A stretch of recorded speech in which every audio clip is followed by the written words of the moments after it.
What can get in the way of us achieving our goals? Most of the time, it's our thoughts. We limit ourselves by what we think and the words we choose to use. Henry Ford says it best: if you think you can or you think you can't, you're right. We are only limited by our minds, which means we can accomplish some amazing things and seemingly impossible things. Or we can limit our dreams and sabotage our goals just by how we think and the words we choose to use. Since health goals are the easiest goals for most people to relate to, I'm going to use a health goal as an example throughout this episode. For me, I have a goal to lose 10 to 15 pounds and keep it off. One of the ways I can do this is by limiting or eliminating sugar. When given choices of foods that are sweet, salty, bitter, or spicy, I really have a tendency to reach for the sweets. I love chocolate. I can be and have been and probably still will be addicted to sugar. The kind of addiction that I just can't stop at one cookie or one small piece of cake. Once I get a taste of sugar, I want more. There have been many times that I don't fall victim to sugar cravings, that I'm in more control and I'm more mindful and intentional. And I survived. Not only did I survive not having sugar, I thrived. So I learned that it's important to eliminate some foods in your diet once in a while, just to see how your body responds and how you react to it. You never know how a food really makes you feel until you haven't had it for a period of time, a minimum about 3 weeks, and then you have it again. Then you can really tell how a food affects you. I know when I'm off sugar, I have more energy. I can concentrate and focus better. I feel lighter. I feel good. I don't spend any time, like mental energy and time, trying to figure out when or where I can have more or get more sugar. And I know when eat sugar, when I eat more sugar than I should, I get bloated. I have more gas. I feel weighted down and I get a headache.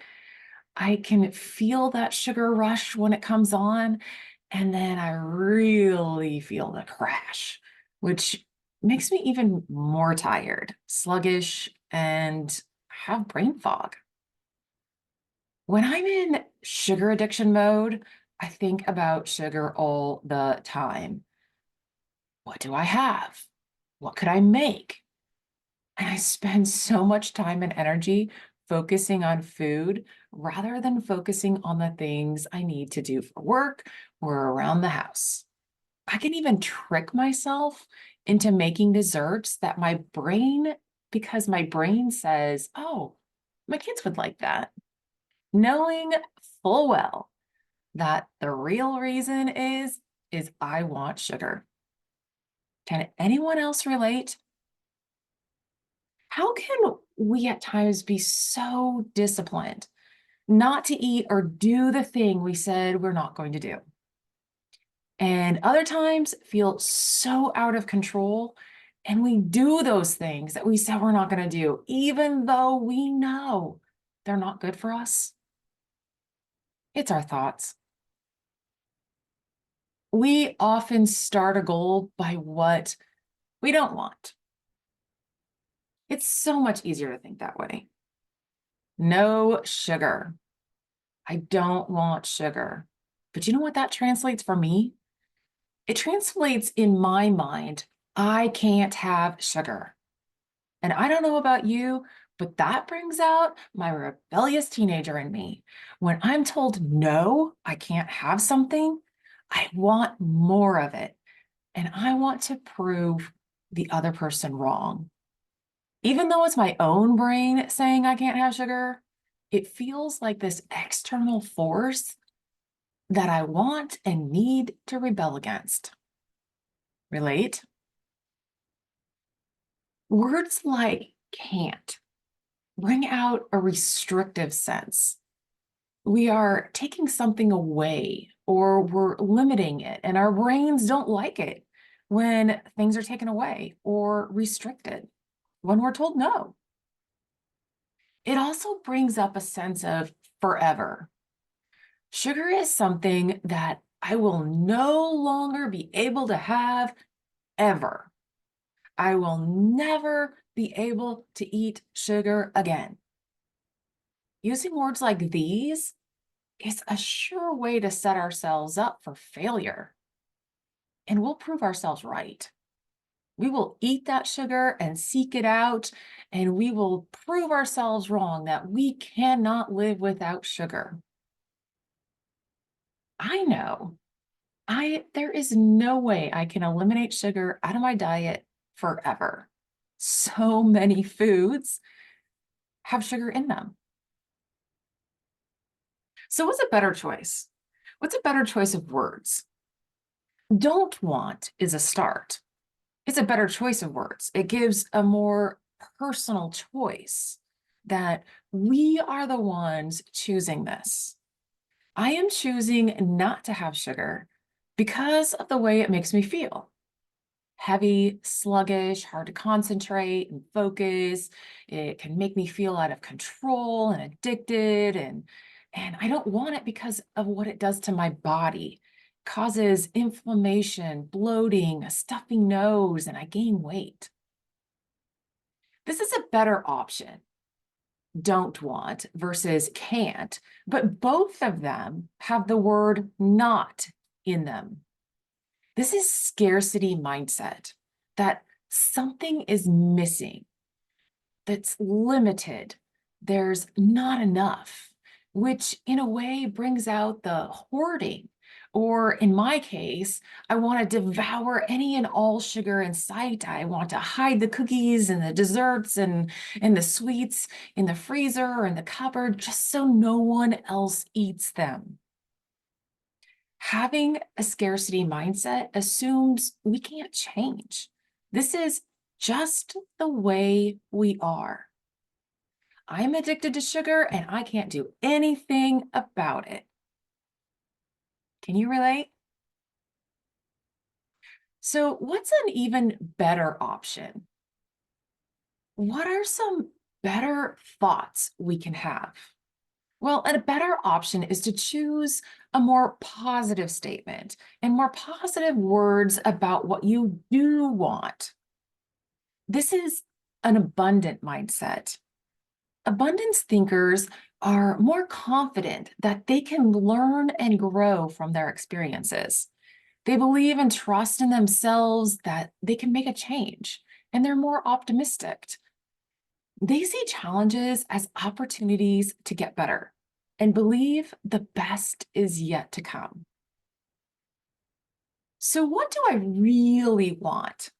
When I say my goal is to lose 10 to 15 pounds, and part of doing so, I'm going to limit sugar. Well, what I really want is I really want to feel in control of my eating. I want to eat when I'm hungry, not because the clock says to, or that I'm bored or stressed, or I don't know what else to do. I want to be intentional about the foods that I eat. I want to fuel my body with the nutrients it needs to be energetic, full of life, and vibrant. When thinking about what you really want, you are really visualizing your future self. You are visualizing what you want to look like, what you are doing, and how you feel. I really don't think people have this grand vision of their life sitting on the couch, surrounded by bags and scraps of chips and pop and cake and cookies and not really feeling like getting up. I don't think they vision this as having the time of their life. Do you? Is that how you vision your life in the future? I don't think so. I think we see advertisements of people going on trips and cruises around the world, hiking beautiful national parks, smiling, laughing. They're healthy, fit, and trim, surrounded by people they love, having a great time, even taking their kids and their grandkids to Disney World. This is living life. So it's really important to visualize what you want, how you want to be in the future. You are creating a picture of yourself achieving your goal, having achieved it. This is what it looks like in the future when you achieve your goal.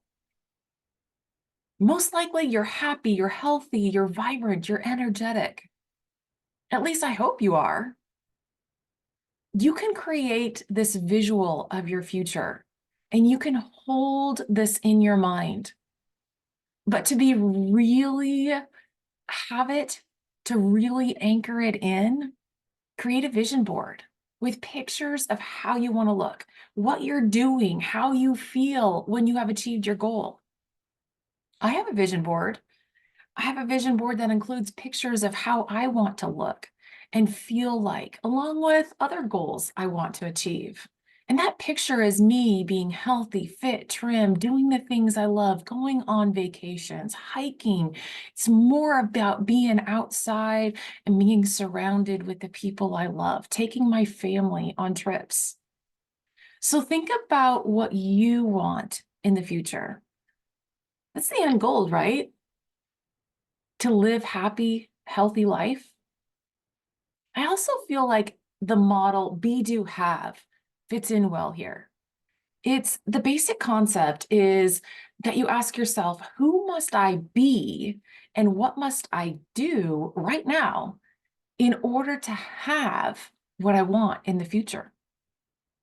So who must you be and what must you do in order to have your goal achieved in the future?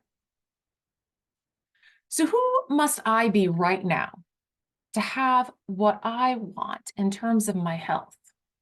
Well, I must be a person that is intentional and focused on choosing foods that are healthy and nutritious, that fuels my body with what it physically needs to be energetic and vibrant. I must be a person in control who sees limiting sugar as an opportunity for me to get better, to achieve my goal and have what I want, a lean, fit, healthy, trim body full of energy, focus, and vitality. I must be a person who believes I can do it, believes in myself, and even if it's hard or difficult, I can achieve my goal. I can choose that. I can make good choices each and every day. So what must I do in order to have what I want? I must make those good choices. I must make choices based on what I want and who I want to be in the future right now. I must be a person to make the choice to pre-plan the meals and snacks that fuel my body for what it physically needs. I need to make a plan for how I will respond when sugar is offered, and it will be offered. I need to make these choices multiple times a day because I eat multiple times a day, and I need to recommit to it every day. I also need to celebrate my efforts, my big and small wins, and see the progress I'm making to have what I want. Your future is in your hands. My future is in my hands. You have many choices, and so do I. What you decide to think will have a direct impact on what you do, the choices you make, and how you feel as a result of those choices. So what if you don't make a good choice? That's okay. You will have plenty of opportunities to make better choices, guaranteed, probably very soon. So be clear on what you want. Create a vision of who you want to be, how you want to feel, and then decide ahead of time the choices you want to make to be that person now. Be your future self now. It all starts with your thoughts. Choose them wisely. Thank you. And next week, we're going to talk about setting yourself up for success by creating minimum, target, and optimal goals.